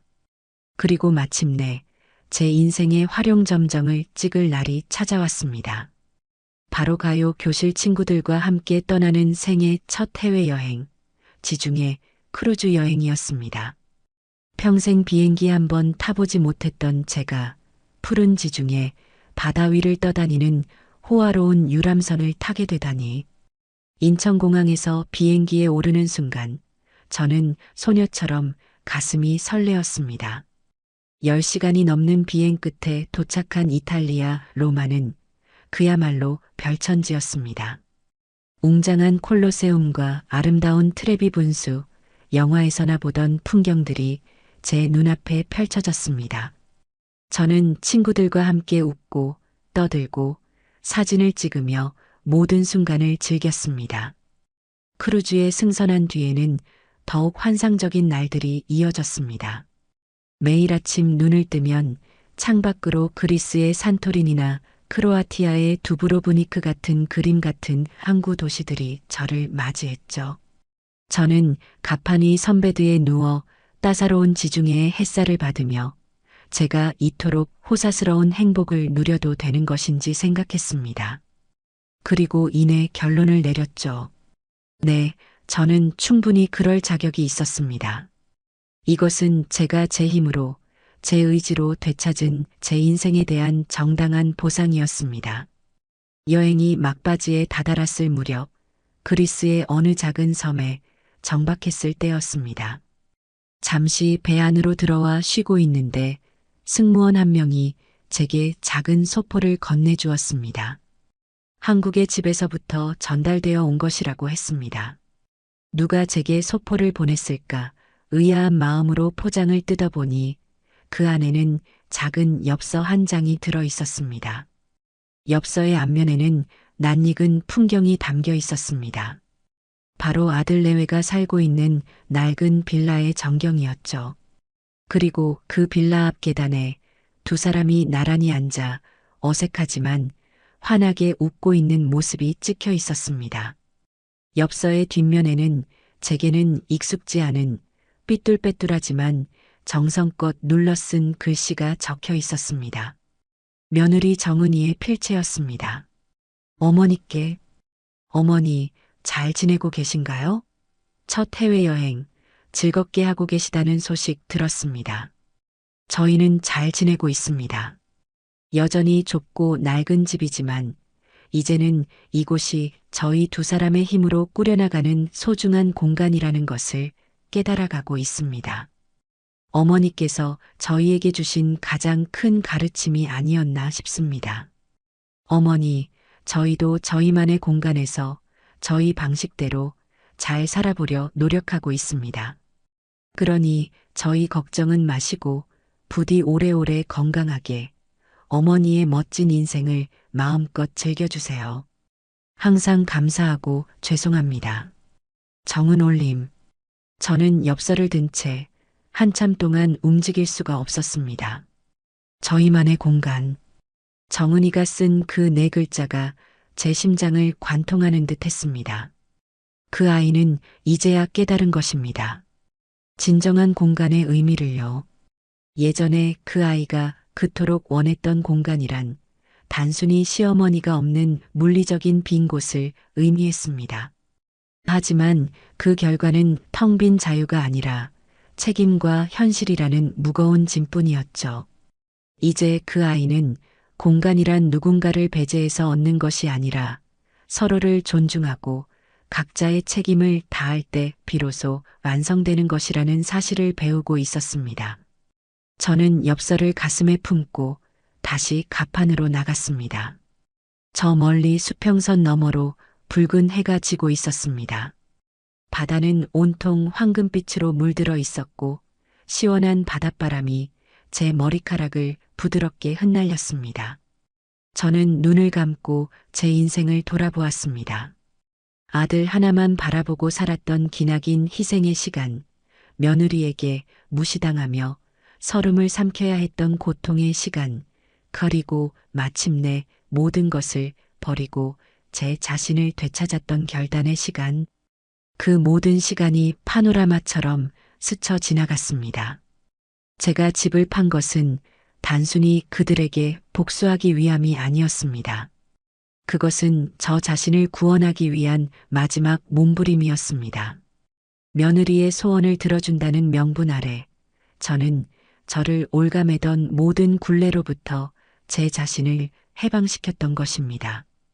그리고 그 결과 저는 역설적이게도 아들 내외에게 스스로 일어설 수 있는 기회를 주게 되었습니다. 만약 제가 그때 그들의 애원에 못 이겨 다시 예전의 삶으로 돌아갔다면 우리는 아마 지금도 서로를 원망하며 불행의 늪에서 허우적대고 있었을 겁니다.